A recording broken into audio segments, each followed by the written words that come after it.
started dancing when I was 6, I think. I mean, started like taking classes. I mean, I've been dancing since forever. It was mostly just like community classes, like at the Alianza Dominicana in Washington Heights, which is where I'm from.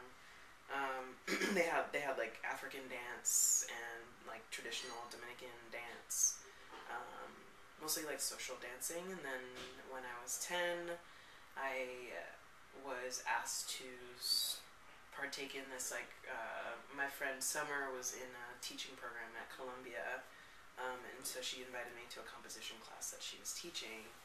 I fell in love with it. It was really exciting. I learned about direct and indirect movement.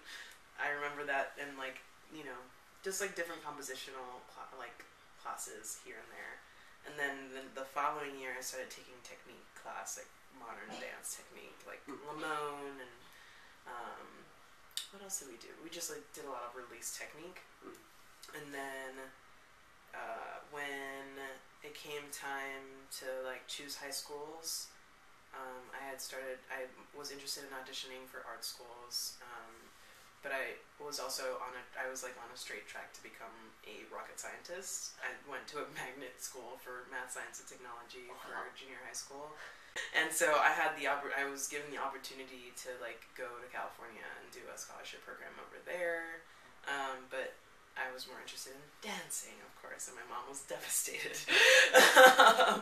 But I auditioned for several schools, and I decided to go to Washington Irving High School, and so that's where I studied more dance, continued to study dance. It was my major, and so I was taking it daily. I started doing programs outside of school, and so I started dancing at the Graham School in their scholarship program, and started also dancing with an ensemble in Harlem, a youth dance ensemble, pre-professional, and by my senior year, I was also still studying at the Graham School and decided that I wanted to go to college for dance.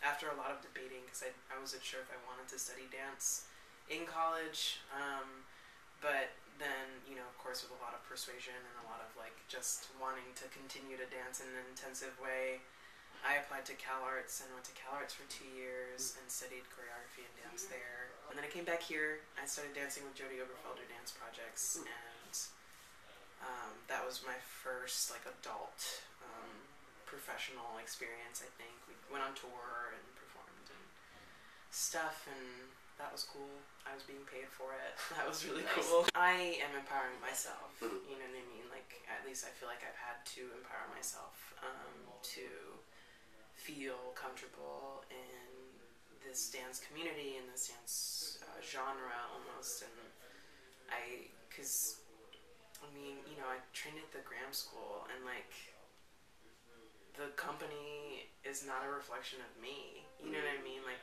because I mean, essentially, I was dancing in the Graham School, but I wanted to be in the Graham Company. You know what I mean? That was like my trajectory until it became not my trajectory. You know, but like, a reflection of myself was never present in that work. You know, because I was, you know, it wasn't until the end of my schooling at the Graham School that I started identifying as queer. And I mean, I identified as like bisexual my first year there, but I like heavily identifying as queer, and not only just that, but like being brown skin and like not necessarily fitting or like wanting to fit into like the normative like female role. You know what I mean? And like having my own inner struggle with that, because I was still like, you know, of course, like I didn't know what the fuck trans was when I was 18.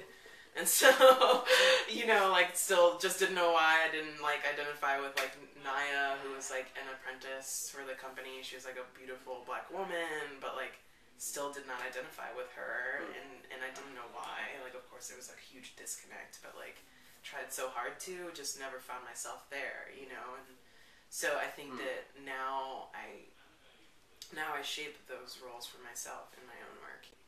And so I didn't start taking classical training until my last year in high school, and I started taking it pretty seriously. Like, I was taking it like regularly as much as I could outside of class, of course, because I was still in school. But yeah, I didn't start taking ballet till then, and then in college, of course, I was taking ballet every day. Ballet and modern a lot of Taylor technique, because Carolyn Adams was the director of the program. She's one of the first black women on the Paul Taylor Company. I did point for a moment, yeah. Hated it. Hated it. Tell me why. Why did you hate point? Well, I just, so I had to take point for the ensemble that I was dancing with in Harlem. They offered point every Saturday morning, and so I decided to purchase point shoes and take this class, and I did it, and I was actually really good at it. I think that I could have really excelled quickly, because I'm extremely perseverant, and I think that, like, at that age I was just like balls to the wall, like, I'll try anything. Now that I think of it, the language that my teacher was using was like very like I guess like feminine specific, you know, and I had already developed a sense of like my sexuality being not normative, and then on top of that now I have to like act as something that feels like almost opposite my sexuality or something. And I was high femme, you know, like I was wearing heels, my hair was done, I had makeup, you know, and I still am like identified like almost like with that in a subtle way, but like at the moment I was like a girl, you know what I mean? And like, but that still didn't stick, like it didn't play well with like what my dance identity was. So I felt like my dance identity was different. It was a little more butch, I think, and like, and so to be on point felt like, like this is for girls. I didn't ever do partnering. Okay. In ballet, I only did point classes, and then also like, you know, just basic technique. Yeah, I never got to the point of being on point and also partnering with a man. Although a lot of modern dance technique also employs that in their work. In general, across the board, like in dance, like body stuff, like feeling comfortable in the clothes that you're wearing is just impossible. You know what I mean? Like, if you feel comfortable in that leotard, there's something wrong. I also don't have like your typical like, or your like very stereotypical like what they're looking for in ballet companies or what they're looking for in the Graham Company body. You know what I mean? I have a big ass and big thighs and flat feet, and you know, like I could never, and I'm black, you know, like I could never fit into that, you know, and so already there's that tension. And so to be in a leotard and tights had to be something that I had to like force myself to love or be okay with. And I got to the point where I was completely I actually was more comfortable in tights and leotards than in loose clothing. And of course now I only wear loose clothing in rehearsal, but made myself more comfortable. I socialized myself to feel more comfortable, and you know, because I was young and I wanted to be what other people wanted me to be, you know. In my quote-unquote professional training, like that was the time when I felt the most criticized for my body weight and my body size and my extension or lack thereof, or my lack of flexibility or whatever. And honestly, and this is horrible, and this is why people develop eating disorders, like just tea and honey was my diet, you know. And like the fact that like that's when I started getting more attention from my teachers and being more congratulated for what my body was looking like. And like, you know, of course there's like, you look great, Neville, you know what I mean? Like in class it's like, you look really good today, like what are you doing, keep it up. And in my mind I'm like, I'm so hungry.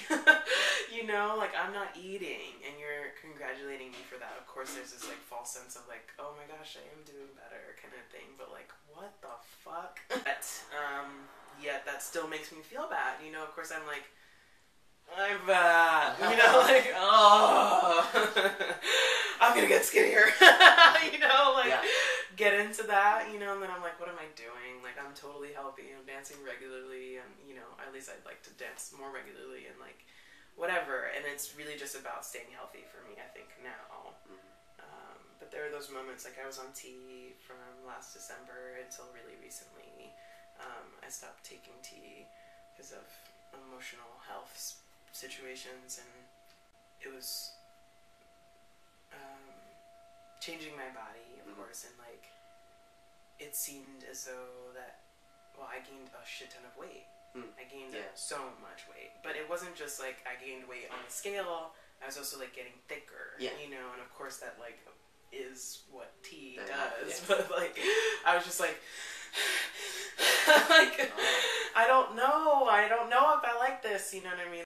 I may or may not go back on tea, but I think I'm not regretting the choice at all, because I think that it got me to a place with my body that like I need to be in, which is like realizing or like loving my body for what it is, and then like also like coming to terms with like my body and then my gender and how they align or like disalign or whatever, you know, but like just coming to terms with that and like realizing that there's just some things that I can't change about myself, you know. Even if I were on T, there will always kind of be something that I know it, like something that will just not be good enough, you know, and that's like something that I don't want to perpetuate, like always self-hating, always just having that struggle, because it's already there, it's already present when I'm dancing and work and people are looking at my body, you know, and being analyzed by everyone else. Exactly. And so, you know, I don't want to have to do that for myself too.